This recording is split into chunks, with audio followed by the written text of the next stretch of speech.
This episode, and let's face it, pretty much the existence of this podcast, is made possible thanks to our patrons. Patrons like Maria Berglund, Paul Hayes Anderson, Jennifer Hernandez, Adam Bramble, Ava Chavez, David Monsivas, Rushab Shukla, Michael Kurz, Angel Arias, Ayub Escape, and Susan Frankel. Patron rewards include our early releases, shoutouts, sticker sets, bonus episodes, and personalized narrations. If you'd like to find out more about how you can support the podcast, please check out the rewards tier at patreon.com/creepypod.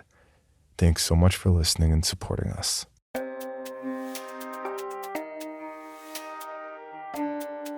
This is Creepy, a podcast dedicated to sharing the most famous, chilling, and disturbing creepypastas and urban legends in the world. Whether these stories truly happened or are simply fabrications is for you to decide. These stories may contain graphic depictions of violence and explicit language. Listener discretion is advised.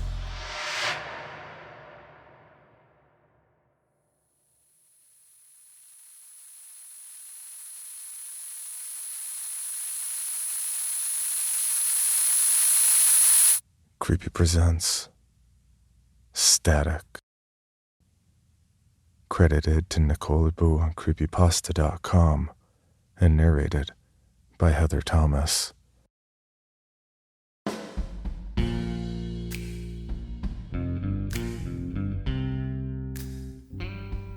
I despise the sound of static.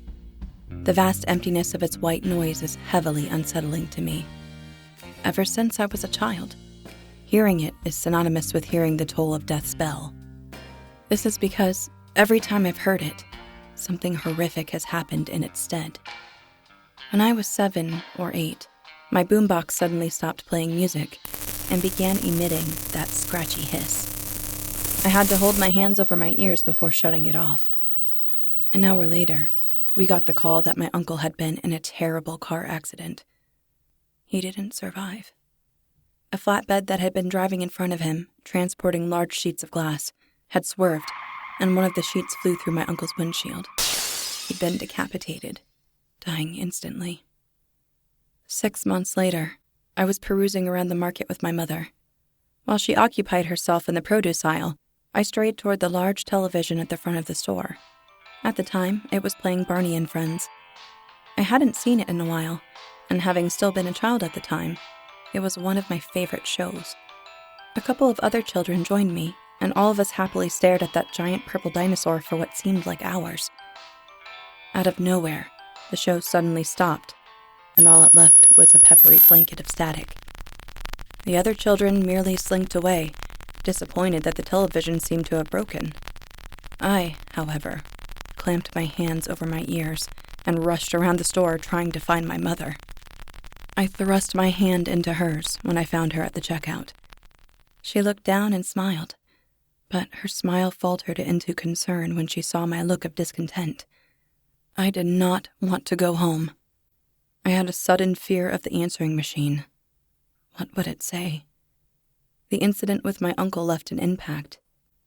In a child's mind, association is common. From that day, I'd associated the sound of white noise with the coming of doom. I knew it was going to happen again.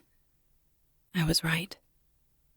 When we entered the house, my mother dropped her keys into the bowl beside the door and pressed the blinking red button on the answering machine. The voice that came through still sends chills down my spine when I think about it. I hear it so clearly still. Mrs. Adams, this is Officer Steinbeck with the Kiowa County Police Department. I'm sorry to tell you, there's been an accident. He went on to say that my father, who had been working that day, fell from a cherry picker straight onto some power lines his crew had started working on. He had been electrocuted and had perished. Watching those words sink into her and seeing my mother crumple beneath them was the most awful thing I'd ever witnessed. These were only the first of countless experiences like this I had growing up. No matter how many times I tried to tell anyone about it, they never believed me. My mother refused to listen to it, especially after what had happened to Dad. The one person who ever truly listened, whether he believed me or not, was my older brother. While Thomas wasn't supportive of what I had to say, he believed that I believed it was happening. That was enough for me for a while. He was the one who helped me get rid of my boombox and the television in my bedroom. I didn't want to be anywhere near them. I somehow believed that because I heard the sound, people I loved would die. That somehow my ears were the catalyst that snapped the wire and brought down death's guillotine. No matter how many times I tried to escape that sound, however, it always found me. When I was 15, I was at school having lunch in the courtyard in front of the gym. My friends and I were trading cards, talking about class, and reminiscing about elementary school. All of us in that courtyard hushed when suddenly the principal came over the loudspeaker to tell us about the upcoming homecoming dance. Yet, in the middle of her announcement, the speaker suddenly bellowed with static. I dropped my food and felt my hands pressed to the side of my head. I'd never told my friends about my experiences, so all of them stared at me as though I'd gone mad. I ran away from them and tried to find some place to escape the noise. I settled on cramming myself into my locker. I didn't care if getting out from the inside would be impossible. I had to get away from it somehow.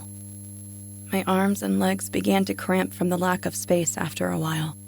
My elbows crushed themselves into my chest as I kept my hands on my ears. Eventually, any outside noise suddenly became the static I tried to escape from. I'm still not sure how long I stayed in there. It could have been hours, even days for all I knew. I spent a large amount of that time trying to quiet the fearful thoughts that began swimming their way through my brain. I couldn't help but try to guess who it could be this time. In the years since the first event, after losing my uncle and father, I'd also lost my younger sister, 2 of my aunts, my grandparents, 3 pets, and a cousin. I was convinced there was a paranormal force out to get me. I thought that, somehow, whatever it was, had begun slowly picking off my family one by one, until I inevitably became the last remaining victim. Eventually, my best friend, Jeremy, found me in my locker. He asked me time and time again to tell him what was going on after that. For weeks, he'd bring it up, and I would just change the subject. When I finally told him, to my surprise, he believed me. He said that while there's no evidence to suggest that static or white noise could be considered a death omen, he had read things to suggest that such things are linked to some kind of paranormal realm. I didn't want to delve further into that notion.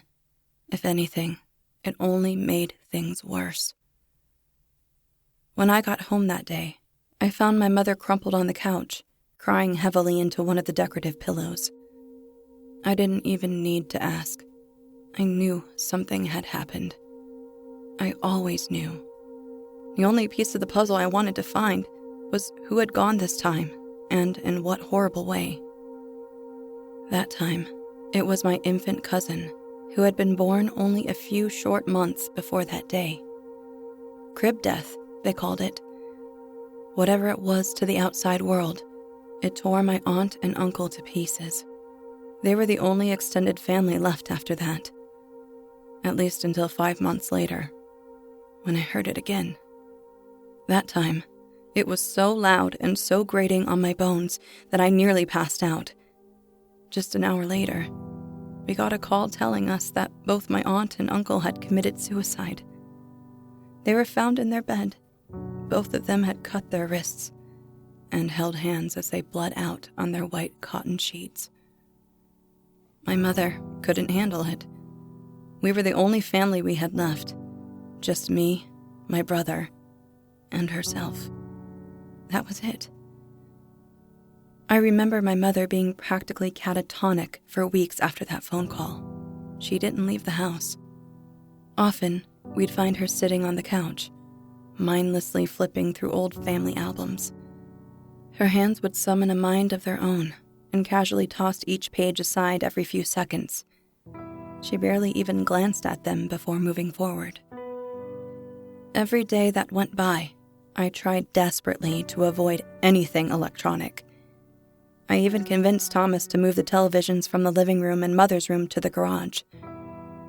While he may not have fully believed me when I first told him, he seemed to give the idea some kind of credibility then. He unplugged the radio, his digital alarm clock, and any other object that could make that sound. For a while, it seemed to work.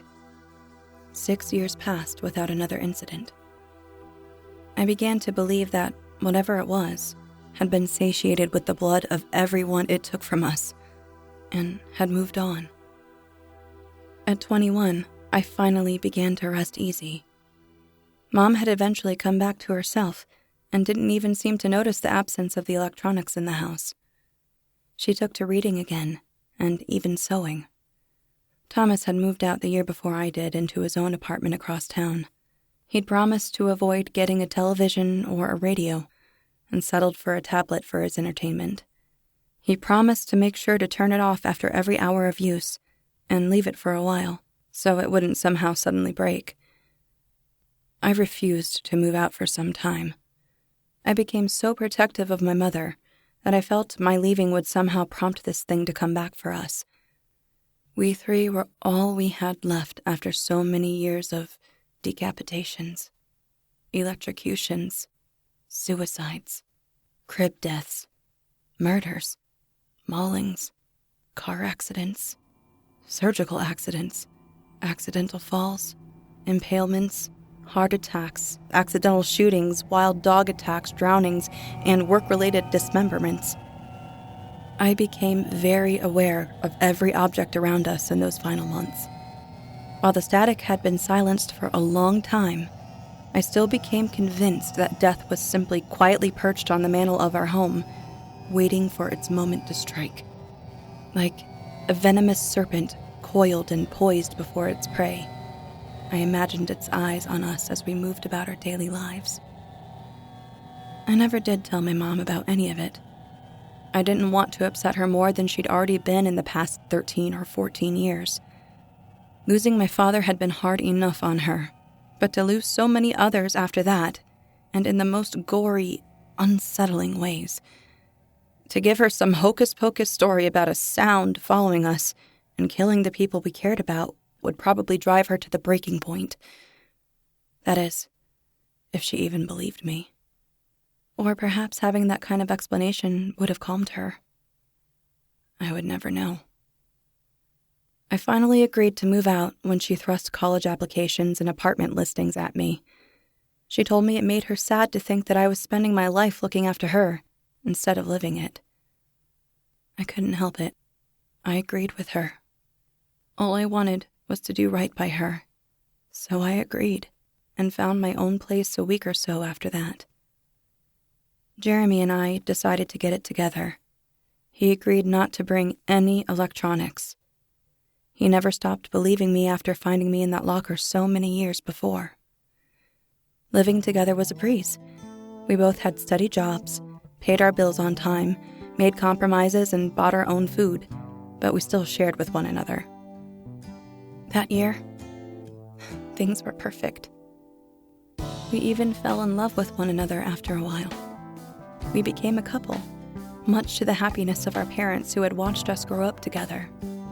Mom was particularly enthused about the situation. She even began talking weddings after a while. While Jeremy and I were certainly happy at the time, it had only been 7 months since we began dating. However, the notion didn't seem to ward him off. As the months went by, the memory of that horrible static seemed to slip away. Happiness made its roots in me, permanently it seemed. I was no longer paranoid.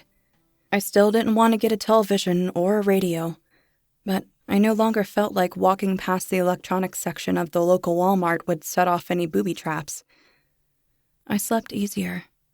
The nightmares I'd had since childhood seemed to waste away into nothing but surreal ones about talking animals and things of the like. I felt exquisitely normal.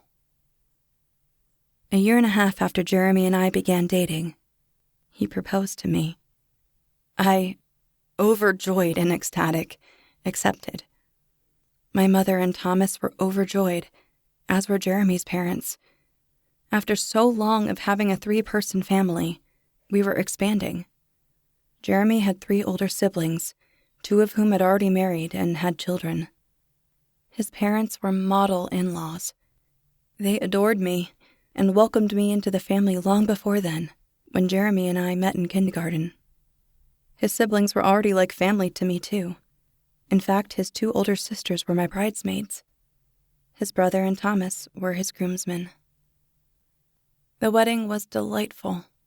It was a quiet, intimate ceremony with only close friends and Jeremy's family. Only 30 people were in attendance, but that's what made it so wonderful. It felt safe, wholesome, and warm. A beautiful summer day. Our altar was 2 willow trees that stood side by side in the park beside a small pond. We didn't decorate much. We simply had some clean white chairs for patrons and a few vases of colorful spring flowers. While my fears had quelled somewhat, I still refused to have any kind of speaker system at the reception for music. Instead, I hired a string quartet. Everyone loved it. It was so vintage.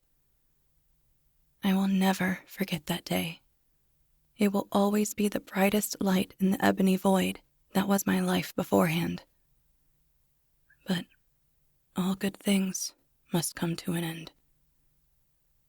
We moved from our apartment not long after the wedding, deciding that in order to start a family, we would definitely need more space.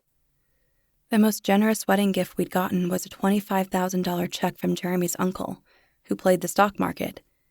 He told us a nest egg takes too long to grow, so he wanted to give us a fresh start. We took that check and put a down payment on a beautiful 2-story colonial-style house in the next town over. I loved every single thing about that house, from its sky blue shutters to the clean white pillars that held up the awning over the porch. Moving day was almost like a big family gathering. Everyone seemed to be there helping us move all of our stuff in and unpack. We settled in so easily. It was as if we'd lived there all of our lives.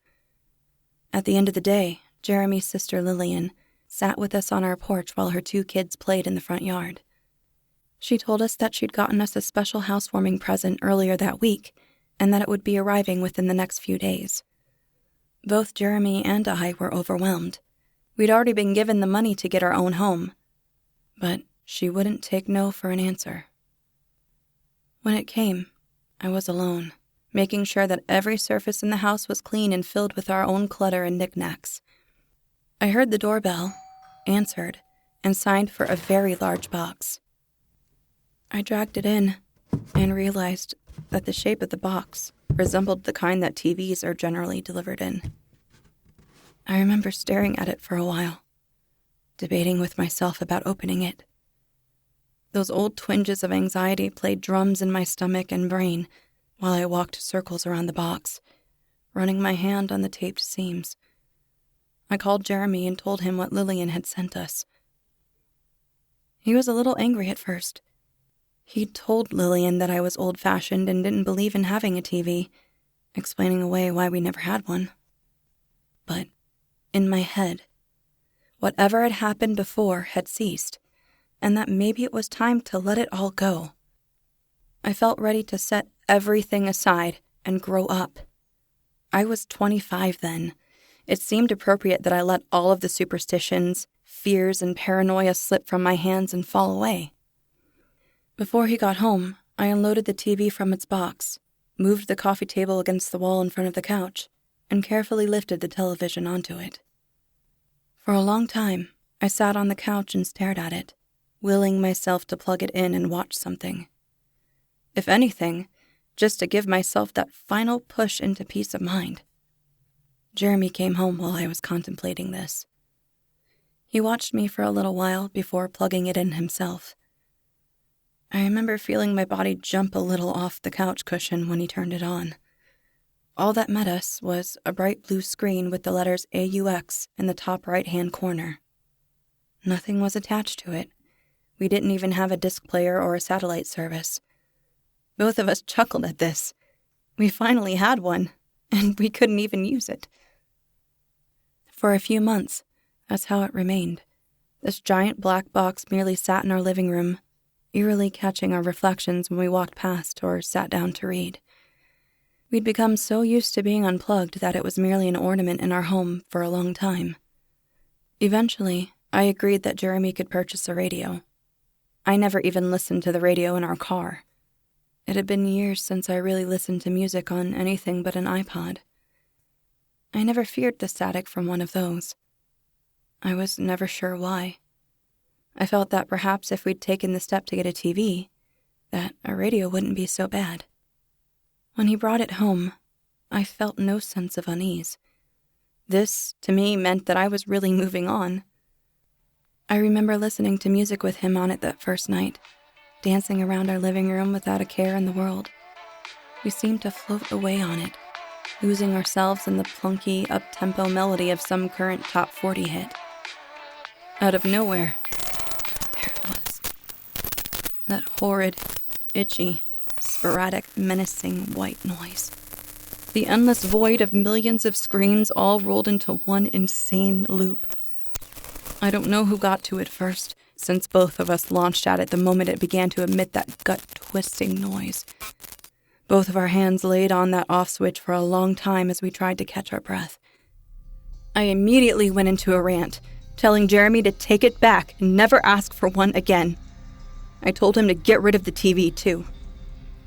He calmed me for a moment, telling me that everything would be fine, that it was probably just a fluke. Until we got the call. This thing came back with a vengeance, all right. It took not just one person, but 5. Jeremy dropped the phone and crumpled to the floor, consumed by an overwhelming grief. His brother, sisters, his brother-in-law and sister-in-law, who had all been on a cruise together, had died. They were in the ship's ballroom, dancing and having a good time, when the massive chandelier above them detached from its wires and crushed them. Because of this, his 2 nephews and 3 nieces were now orphans. The funerals were all combined into one big one. There were so many people there, and as I looked into the saddened faces of each one, I couldn't help but blame myself. Perhaps if I had not allowed Jeremy to get that radio, their lives would be spared. They'd still be here. Their children. The looks on their faces still haunt me to this day. Despite getting rid of the television and radio, it didn't stop. It just kept coming in waves. No matter where we were, somehow it would find us. Our answering machine started it, taking Jeremy's mother. She sank to the bottom of a river in a fishing boat while out with a friend. Her friend survived. Next, after having been off for years, the radio in my car suddenly howled at me one day, this time taking Jeremy's father. He was a window washer. He'd become tangled in the ropes and part of one wrapped around his neck. Next, all of the televisions at the store suddenly went snow white while shopping one day, this time claiming his aunt and uncle in a skiing accident. His other aunt and uncle went separately. One was shot in a robbery. The uncle who had given us the gift of our home, he shot himself on accident while cleaning his pistol. The children, I don't even want to reiterate what happened to them. They were under our care at the time. The investigations that came after that took 4 years of our lives away as well as them. In 6 years, Jeremy lost his entire family.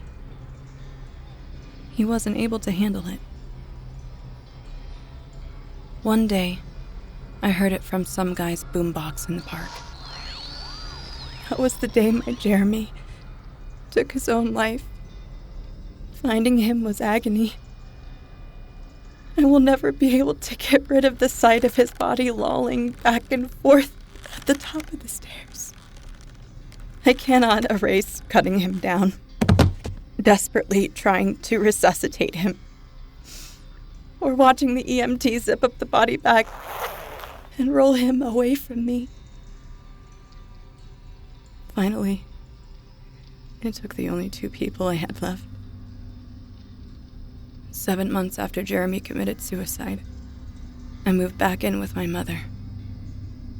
Even before then, I'd been staying with her on and off, unable to walk into my own home without feeling the cold, withered hand of death grab me by the shoulders. I was nearly committed in that time. I became reclusive, increasingly paranoid, barely showered, and nearly refused to come out of my room unless I had to use the toilet. I didn't eat either. I must have lost 50 pounds in that time frame. After I moved back in, I didn't change much. Thomas would come and visit every now and then, trying desperately to get me out of the house. I just couldn't. I didn't want to be cornered by it. I didn't want to go out for groceries and have the store's speaker system suddenly become corrupt. I didn't want my car to suddenly sprout a new radio. I'd had it removed and explode into a mass of pure sound. I avoided everything and everyone for the most part. I didn't talk on the phone. In fact, my mother would constantly ask me if I'd unplugged it, which I did. I slowly began to feel the last strands of my sanity float away on the breeze, piece by piece. Until one day, I was alone in the house and went downstairs to go to the bathroom. The upstairs one had a window that faced the neighbors. Mother always forgot to fix it, as it was stuck open for years. The neighbors played their radio around that time of the day. I didn't want to be in that bathroom if it went off.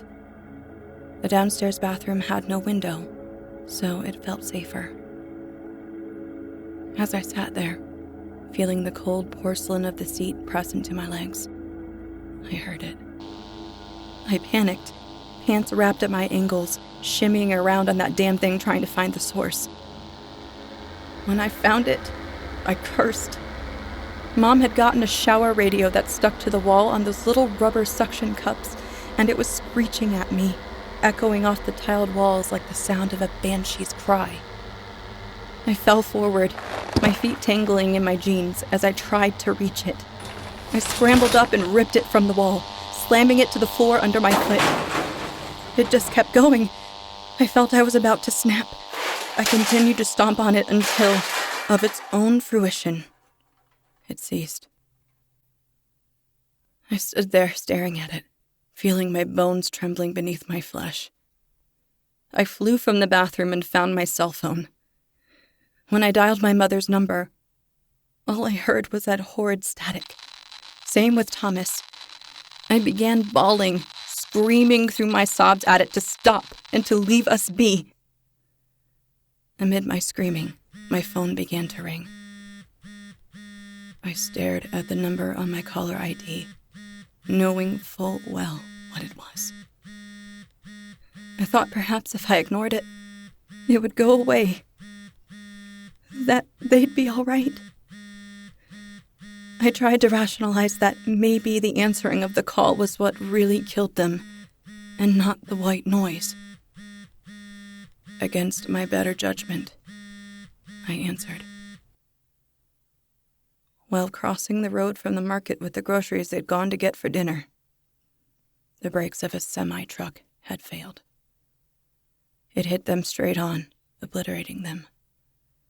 The only possible form of identification was to look at their licenses, after digging for them through blood and debris.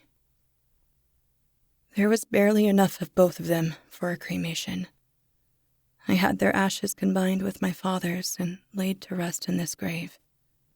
I had their names added alongside on his tombstone.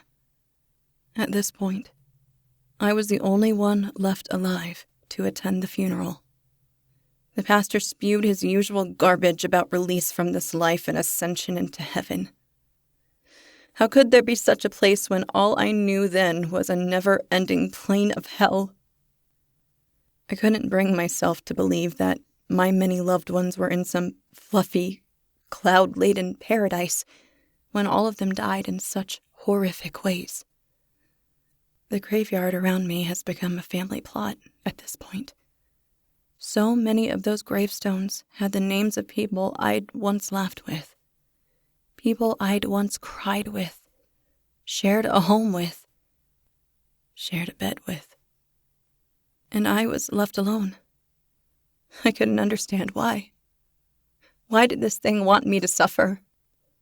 What had I ever done? What had little 7 or 8-year-old me done to bring down such a merciless wrath from this unseen force of nature? I never learned why. That's what makes it so terrifying to me. What always scared me. The question of why or how went silently unanswered. Some nights I felt I could hear a snickering in the blackness, mocking me. In the years to follow, I became invisible. I never left my mother's house. After I'd taken over the deed and inherited the property and all she owned, I turned that house into my own personal sanctuary. I rid the place of anything that could make a sound. I secured all of the furniture to the floor. I used only plastic utensils and dishes. I removed the curtain rods and secured the curtains to the wall. I did everything possible to create a space that even the most paranoid person could live in and feel safe. Of course, at that point, that person is who I had become. I ordered a delivery service for groceries. I applied for disability payments. I even ordered from a weekly book club I found in the paper. I found a way to live completely unplugged. I even had the wiring in the house removed for fear that somehow they'd even find a way to create that god-awful sound. It's been 30 years to the day since Mom and Thomas were taken. I often see young children standing in front of the house, pointing and leering. I imagine I've become some kind of urban legend. I still have the newspaper clippings that reported the death of my final 2 family members. A freak accident is what they called it. The report went on to mention that I was the last remaining member of my family. They dug back through the years and found every single incident, every last death that took them all away from me. I'm only happy I never told another soul about the static. If I had, those idiotic children that taught me from the curb would probably hold up radios or their phones and play that sound over and over until I officially went mad. Well, whether they do or not, I know it will come for me one day. I know that this will be my final resting place, and I won't be found until my next food delivery comes. I know that by then, I'll be rotting into the floorboards, content on remaining a part of this house even in the afterlife. I don't want to know where it took them, what strange underworld that thing sent my family to. I don't want to be with them there. I want to be the one who beat it. I want to be the one who merely died in my sleep. I want them to know that I conquered it at long last. But I know it will try. Someday, somehow, it will try to come for me. It will cry out in the stillness and grab a hold of my throat and drag me down into the scorching, dry air of hell. It doesn't seem to know that I have a plan. I've sat with this ice pick in my hands as I've written all of this down. I've looked at its rusted, sleek features every now and again between pages and paragraphs. I've known what I want to do with it for years. I've only now worked up the courage to do with it what I know I should have done long ago to ensure nothing like this ever happens again. If it doesn't try to take me, perhaps it will decide to continue taking bystanders. I can't let that happen. If this thing works the way I think it does, then this plan will work. You can't torture what cannot hear you. Now can you? For more information, including pictures and videos of the stories told on this podcast, or to suggest stories for future episodes, please visit us at CreepyPod on Twitter, Instagram, and Facebook, or email us at creepypod@gmail.com. All stories told on this podcast can be found at creepypastawikia.com and are protected by a Creative Commons license. Some rights reserved unless otherwise stated.